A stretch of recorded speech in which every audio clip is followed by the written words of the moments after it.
नमस्कार साथियों, स्वागत है आप सभी का हमारे YouTube चैनल में। आज के वीडियो में हम बात करने वाले हैं समस्त विद्यालयों में वृक्षारोपण कार्यक्रम, किचन गार्डन विकसित करना होगा। और साथ ही इस वीडियो में हम आपको बताएंगे कि गांधी वाटिका क्या है, बापू वन की स्थापना कैसे की जाएगी। इस संबंध में पूरे साल का जो कार्यक्रम है सत्र 2022-23 का कार्यक्रम है वो जारी हो चुका है। तो चलिए चलते हैं कि क्या क्या मुख्य विशेषताएं हैं कार्यक्रम की।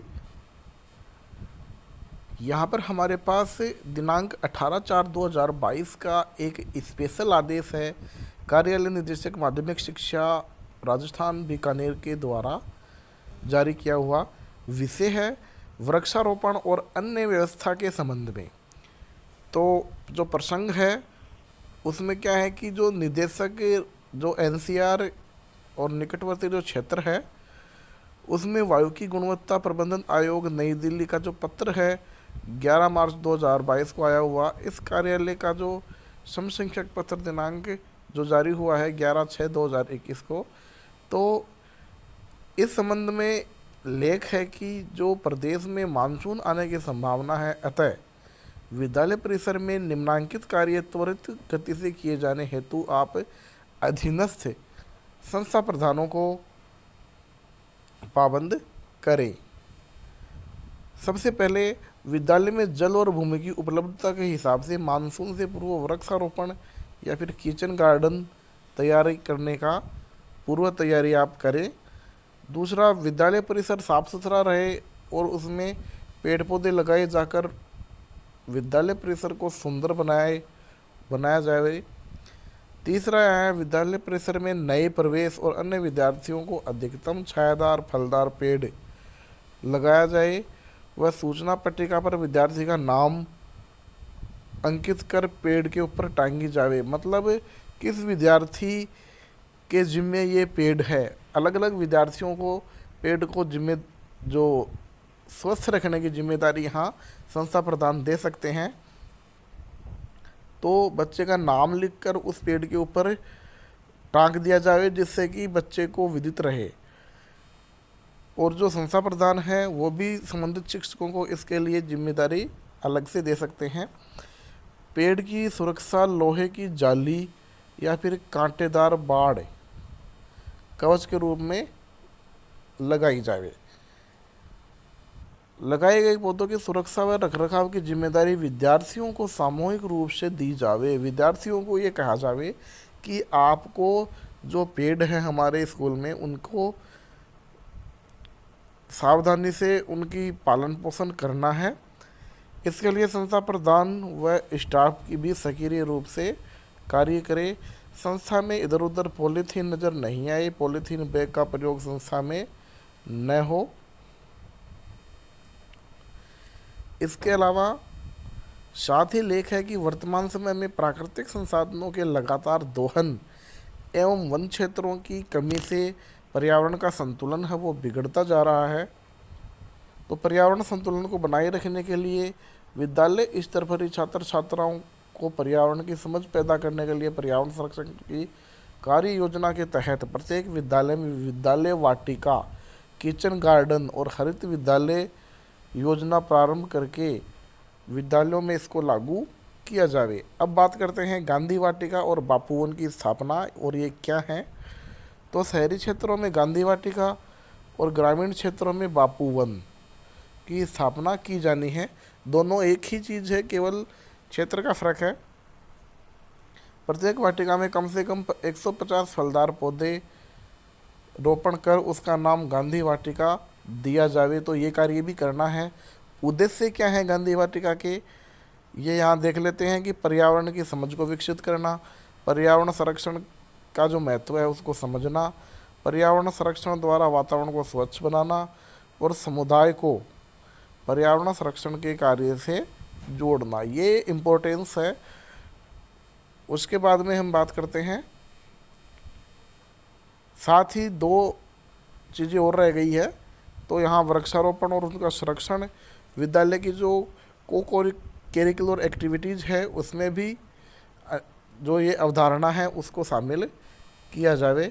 कौन कौन सी गतिविधियां हैं उसको देख लेते हैं। विद्यालय परिसर, खेल मैदान और विद्यालय के 200 मीटर की परिधि के क्षेत्र में वृक्षारोपण का कार्य यहाँ किया जाना है। वातावरण में, विद्यालय में वातावरण निर्माण के लिए विभिन्न गतिविधि जैसे पर्यावरण संरक्षण से संबंधित वार्ता, निबंध प्रतियोगिता, रोल प्ले, रैली और शैक्षिक भ्रमण का जो है वो आयोजन यहाँ किया जाना है स्कूल में। विद्यालय में पर्यावरण संरक्षण हेतु विद्यालय वाटिका या क्लब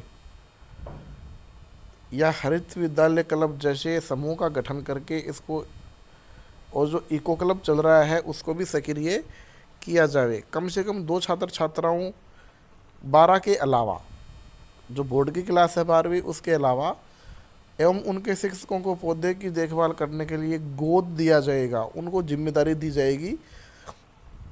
उसके बाद में विद्यालय की जो एसएमसी या एसडीएमसी या पीटीए तथा पूर्व छात्र छात्राओं को इस कार्यक्रम से जोड़कर वृक्षारोपण करवाना और उनको भी पौधे गोद दिए जाएंगे। उसके बाद में जो संस्था प्रधान है यहाँ, उनकी क्या जिम्मेदारी रहेगी, तो संस्था प्रधान की मुख्य जिम्मेदारी वृक्षारोपण कार्यक्रम की प्रभावी मॉनिटरिंग की जाएगी। उनके द्वारा ग्राम सभा की बैठक में गड्ढे खुदवाने के लिए प्रस्ताव लिया जाएगा। पंचायत के सहयोग से जैसे मनरेगा, एसएफसी, एसएफसी व एसएमसी, एसडीएमसी तथा समुदाय के सहयोग से भी हम गड्ढे खुदवा सकते हैं। पौधों की सुरक्षा की समुचित व्यवस्था यहाँ संस्था प्रदान करेंगे। कार्यक्रम की उचित मॉनिटरिंग करेंगे जिससे कि यह केवल औपचारिकता बन के न रह जाए। गुणवत्ता हेतु 3 फीट ऊंचे पौधे कहाँ से लाने हैं, नर्सरी का चयन किया जाएगा। ये संस्था प्रदान स्वयं को करना है। औजार कहाँ से लाएंगे, तो उसके लिए अक्षय पेटिका, स्वैच्छिक अनुदान ये भी हम कर सकते हैं, वहाँ से इनको खर्चा दिया जाएगा। वृक्षारोपण कार्यक्रम की जो प्रत्येक माह है एसएमसी और एसडीएमसी बैठक में समीक्षा की जाएगी। उसके बाद में बात करते हैं जो मुख्य ब्लॉक शिक्षा अधिकारी है उनके यहाँ कार्य, तो ब्लॉक शिक्षा अधिकारी वो जिम्मेदार ठहरा देंगे इस काम के लिए। फीडबैक भी लेंगे जो पीओ महोदय हैं उनसे, और सारे विद्यालयों की देखरेख की जिम्मेदारी जो मुख्य ब्लॉक शिक्षा अधिकारी हैं उनकी ही यहाँ बनेगी। ब्लॉक के समस्त अधिकारियों को आवश्यक पौधों की मांग मुख्य जिला शिक्षा अधिकारी को प्रस्तुत करेंगे। तो ये काम है मुख्य जिला शिक्षा अधिकारी के। उसके बाद में जो वृक्षारोपण और हरित राजस्थान के संबंध में 2022-23 के जो माहवार कार्यक्रम यहाँ है उसके बारे में देख लेते हैं। सबसे पहले अप्रैल माह में क्या किया जाएगा, तो अप्रैल माह में एसएमसी एसडीएमसी की बैठक की जाएगी, उस पर वृक्षारोपण पे चर्चा की जाएगी। 22 अप्रैल को पृथ्वी दिवस मनाया जाएगा, उसके ऊपर कार्यक्रम का आयोजन किया जाएगा। पौधों की सुरक्षा के लिए ट्री गार्ड की व्यवस्था की जाएगी। 15 मई तक होने वाले प्रोग्राम यहाँ तो छात्र छात्राओं, अध्यापकों आदि की प्रभात फेरी, रैली का आयोजन यहाँ हम कर पाएंगे 15 मई तक। उसके बाद में विद्यालय वाटिका क्लब और पर्यावरण संरक्षण क्लब का जो कक्षानुसार है वो गठन किया जाएगा। साथ ही वृक्षारोपण हेतु जो लक्ष्य निर्धारण है, लक्ष्य निर्धारण में पानी की उपलब्धता और स्थान की जो उपलब्धता है उसका एक नजरी नक्शा तैयार किया जाएगा जिससे कि ये कार्यक्रम सुचारू रूप से चल सके।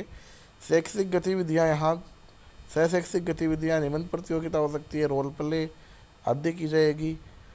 और संसाधनों का आकलन जैसे गड्ढे खुदवाना, ये सारे के सारे काम किए जाएंगे। अब जून में क्या करना होगा, तो यहाँ जून में देखें कि जो एचएम है ग्राम पंचायत से संपर्क करके 20 से लेकर 25 जून तक जो गड्ढे हैं उनको खुदवा दें। उसके बाद में 10 जुलाई तक जो काम होंगे, प्रथम सप्ताह में मानसून के हिसाब से यदि मानसून आ जाता है तो सघन वृक्षारोपण का कार्यक्रम का आयोजन होगा और जो सदस्य हैं एसएमसी के वो इसमें भाग लेंगे। स्थानीय जनप्रतिनिधियों को भी आप बुलाएंगे। कक्षा और विद्यार्थी समूह पौधे के गोद देकर उनके जो नाम की नेम प्लेट है वो आप पौधे के ऊपर टकाएंगे। साथ में विद्यालय के किसी एक शिक्षक और शारीरिक शिक्षक को वृक्षारोपण का जो प्रभारी है, यदि शारीरिक शिक्षक उपलब्ध नहीं है तो किसी शिक्षक को ये जिम्मेदारी दे दी जाएगी। विद्यालय के अनुपयोगी पानी को वृक्षारोपण के लिए यहाँ उपयोग में लिया जाएगा। जैसे मान लो हैंडपम्प वगैरह है तो वहाँ का जो वेस्ट पानी है वो नाली बनाकर पौधों में डाला जाएगा। विद्यालय वाटिका किचन गार्डन का निर्माण यहाँ किया जाएगा। पर्यावरण संरक्षण के संबंध में विद्यार्थियों द्वारा रैली और सोशल मीडिया के माध्यम से भी जागरूकता दी जाएगी। उसके बाद में अगस्त तक होने वाले जो काम हैं, पौधों के नाम, बायोलॉजिकल नाम टैग बनाकर पौधों के आसपास यहाँ लगवाए जाएंगे। पीटीए की बैठक है उसमें भी वृक्षारोपण कार्यक्रम की जानकारी दी जाएगी। सितंबर में हमको क्या क्या करना पड़ेगा, 16 सितंबर को ओजोन दिवस के दौरान विभिन्न प्रतियोगिताओं का आयोजन करवाना होगा। एसएमसी एसडीएमसी बैठक में वृक्षारोपण कार्यक्रम की समीक्षा, भामाशाहों का सहयोग हम यहाँ ले सकते हैं। उसके बाद में अक्टूबर में क्या करना होगा, लगाए गए पौधों में से मृत पौधों के स्थान पर नए पौधों को लगाना होगा और दोबारा उनको जिम्मेदारी देनी होगी। उसके बाद में नवंबर में 26 नवंबर को विश्व पर्यावरण संरक्षण दिवस का आयोजन करना होगा, जिसमें विभिन्न गतिविधियाँ जैसे वन ब्रह्मांड, पर्यावरण संरक्षण आदि के कार्य किए जाएंगे। विद्यालय का भ्रमण हो सकता है, रंगोली हो सकती है, पोस्टर का निर्माण हो सकता है और हर विद्यालय से कम 3 फोटो यहाँ ली जाएगी और जो स्कूल शिक्षा परिषद जयपुर है उसको प्रस्तुत हमको करना होगा। उसके बाद में दिसंबर में देख लेते हैं क्या करना होगा। शीतकालीन अवकाश में पौधों की सार संभाल हेतु विशेष कार्य दलों का गठन करना होगा। इसमें छात्र, शिक्षक, एसएमसी सदस्य हो सकते हैं या उनको लिया जाएगा, उनको जिम्मेदारी दी जाएगी। जनवरी में देखेंगे क्या काम होगा, तो 26 जनवरी के दिन वृक्षारोपण में श्रेष्ठ कार्य करने वाले विद्यार्थियों, अध्यापकों, एसएमसी सदस्यों का सम्मान किया जाएगा। और फरवरी की बात यहाँ करेंगे तो ब्लॉक निष्पादन समिति में समस्त पीओ के साथ वृक्षारोपण कार्यक्रम की जो समीक्षा है वो की जाएगी और मार्च में जो निर्धारित प्रपत्र में है इसकी सूचना पर जो पोर्टल है उसके ऊपर अपडेट की जाएगी। तो ये पूरा का पूरा प्रोग्राम है पूरी साल का जो यहाँ जारी हो चुका है। किसको क्या जिम्मेदारी दी जानी है ये आप अच्छी तरीके से समझा दें स्टाफ साथियों को और जो बालक है उनको भी।